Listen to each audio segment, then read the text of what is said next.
باشترین و بەناوبانگترین گۆرانی وێژی گەلانی هەند کۆچی دوایی کرد. هونەرمەند لاتا منکشکەر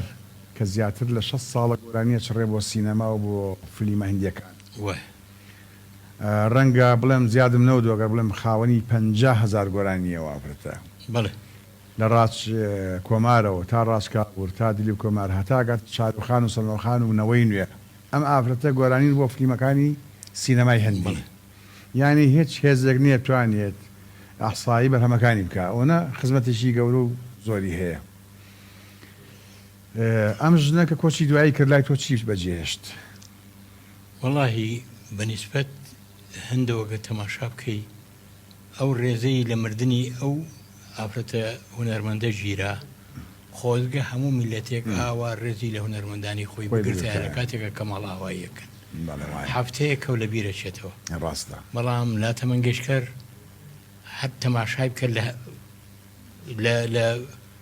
لە 32 گۆرانیە لە 25 جا لەدایک بوو 1000 گۆرانی 1500 گۆرانی ببێ ئەمە ئیشەشەکانی زیاتر لە دوبلاجا ڕەنگە 100 فلیم 1000 گۆرانی بێت ئەو 6 ساڵە فلیمەکە لە ساڵێکات 400 فلیم سینەمای هەندی تەحەدای سینەمایی هۆلیوودەکە کامیلی چییە؟ ئەوان بۆلیودیان هەیە ئەمان هۆلیودیان هەیە خۆ دەزانی تەحەداکەن ئەنجا ئێستا حاڵی حاضریش حاڵەتێکە کۆپرۆدەکشن یعنی ئینتاجی مشتەرەک دروست بووە. ڕاستە وایە ئیستیفادە لە مۆسیل هەندەکانەکان ئەوانیان ئەمانە چێن یعنی بەڕاستی ڕێز لە کەلتور و سینەما و فەنی خوان چاک ئەگرن و هونەرمەند لای ئەوان تەقدیری هەیە و قیمەتی خۆی. ڕاستە. ئایا دەزانی ئاشا بوسلی خوشکیەوە؟ واللهی من ئەوەنە شارەزایوانین بەس ئەوەی کەوەی بڵێ دەنگەکانیان چاکە خراپ نییە باش دەنگێکی عجایب بەڵێ عجایب لەسەر و چاکەوەی بە قەناعەتی هەموو کەسێک جێگای فەخری هەموو هەندەکان. ڕاستە. مامۆستا گیان ئەگەر ئەو دەنگە هەندیە لەگەڵ دەنگێکی کوردیە لەگەڵ خانمیکی کوردیا بتێ و بەراوردی کەیت هەستەکەی چێمان هەیە کە شەرم نەکەین بڵێین ئەمە ئەگەر زەمینە لەبار بێ بۆی ئەتوانێ بگاتەوە ئاستا کەس شکە بیت؟ مامۆستا ئێمە لە هەموو شتێکە فەقیرین لە هەموو شتێکە فەقیرین چونکە بەڕاستی ئەو هونەرمەندەی کە بە ڕاستگۆیی گۆرانی وت هەر گۆرانی نەبێ لە پێناوی گۆراییە لە دڵیەوە هاتە دەرەوە لای من قیمەتی هەیە چونکە ئێمە فەقیرین هەموو هونەرمەندی لای من جوانە هەموو گۆرانی بێژە لای من جوانە و خاصەن تۆ ئەوەی کە بۆم باز کردی بەڕاستی شێرە بەفرینە و لەگەڵ هەتاوە گۆرانی من ئەو گۆرانی تۆیە چێ ئەوەی وتوە پێم بڵێ وای سێش من ئەمەوێت تۆزەک ئەگەر یەک لەحزەش بێت 2 کوپلمان لەوە بۆ بڵێ بە چاوەن بۆ دەڵم چاوەکانی ماچەکە پێشێ گۆرانەکەت بۆ بڵێم ئێمە مەستایی با پرسیارێکتری ئاراستە بکەین. بڵێ ئەم تەحەولەی جەنابەت وەرسەرخانی جەنابەت لە وێنە کێشانەوە بۆ نواندن دافعەکە چی بوو هۆکارەکە چی بۆ حەزەکەم بۆ بینەران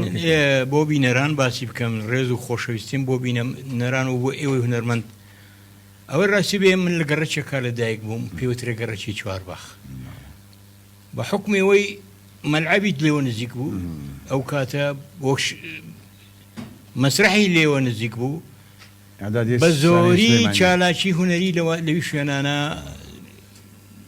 ئەکرا ئەگەر تەماشای گەڕەکی چوارباخ بکەی یا ریاضین یا هونەرمەندن یەکێ لە هونەرمەندانە جەنابتی ئەگەر وانێ بڕێوانە لە مەکتەبی ئەیبیەوە دەستمان پێکردو ئێمە کۆمەڵێک کەڵە هونەرمەندی ئەو کاتە دەرچی پێوتوین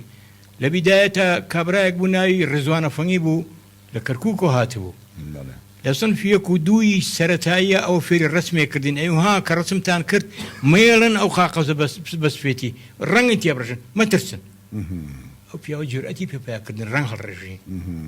ئەنجا مامۆسا ئەنوەرتوبی بە ڕەحمەت بێ ئەو هات مەهرجانی مەکتەبەکان ئێتیادم وەینینە یەسەلام ئەوەی پێکردین لەگەڵ ڕەحمان و ئەمانە لی ناسریە ئەمەی پێکردین جلی هینێ کردە بەرمان دارایەکمان هەبوو عەمری خوای کردبوونی بین و شوانەی پێوتین بووبووین بە مەڕە سەر شانۆک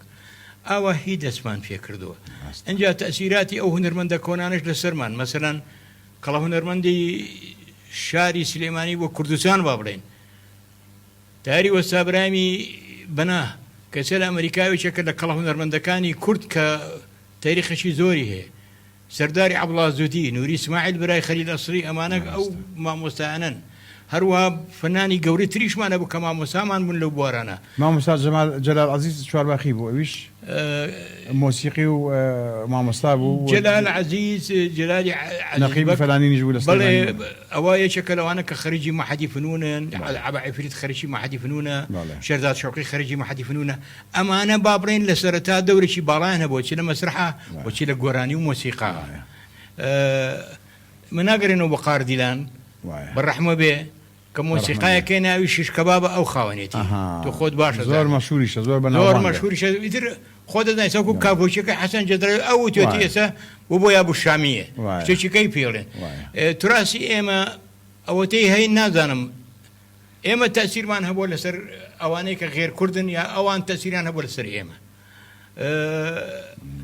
ئێمە زۆر شت هەیە کە لای ئێمە ڕێن فۆلکلۆر ڕەنگە لێ قەومێکی کەو بردوێتمان لای ئەوان مؤەلیف هەبێ گۆرانی بێژەکە هەبێ بەڵام لای ئێمە چونکە نایزانین ڕێن فۆلکلۆرە بەڵام ئەگە تۆ تەماشای قەتار و وینەکەی کاکە بکەی ئەو هینەی گەرمیان زۆری فەرقە لەگەڵ مەقامی سەفەرەکەی سلێمانی بەڵام تۆ کەلیمەتەکانی تەماشاکە زمانی زگماشی کوردیە یا شاعرێکی نەناسراوە یا شاعریشی دیاریکراوە ئەمە زیاتر بۆ تەسەوف وتراوە خۆ باش دەزانی چونکە گۆرانی بێش لای ئێمە هەمووی متەسەوف شاری عارفانەی بێوتێ هەمووی متەسەوف تەسەوف و دەرمان پێ کردو و ئیسر بۆ بە حاڵەتێکی کە قوربان لە مەرحەلەی ناوەندیە یعنی هەتاکو ئەو کاتەی کە چوونەتە کولیەی فنونی جەمیلە چەند کۆمەڵە کەسانێک تەسیریان هەبوو لە ژیانمانە بە کوردی بیبڕمەوە لە سەرەتا ڕزوان مامۆستا ڕزوانێک بوو دوای ئەوە مامۆستا ئەنوەرتۆبی بەڕەحمە بێ دوای ئەوە قار کوردی بەڕەحمە بێ ئەنجا دوای ئەوە شێرزاد شەوقی بەڕەحمەت بێ ئازاد شەوقی بەڕەحمە بێ ئەمانە لە عایلەیەکی هونەرمەندانی ئەم شارە ولا ئێستش هونەرمەندان یعنی بڵێن ئەحفادەکان و کەسوکارەکان هەر هونەرمەندن لە بوارەکانە ئێمە ئاوا دەستمان پێ کردو لە گەڕەکی چوارباخە کە چوونێتە کولی فنون ئاکادمی فنون جەمیلە جامعی بەغا لە گەڕکی چوارباغ من ئەحمەد سالار و مامۆستا عەلی کەریم لەو گەڕەکە هەڵبژێران و لە کولیەی فنون وەرگیران سپاس دەکەین مامۆستا بۆ ڕوونکردنەوە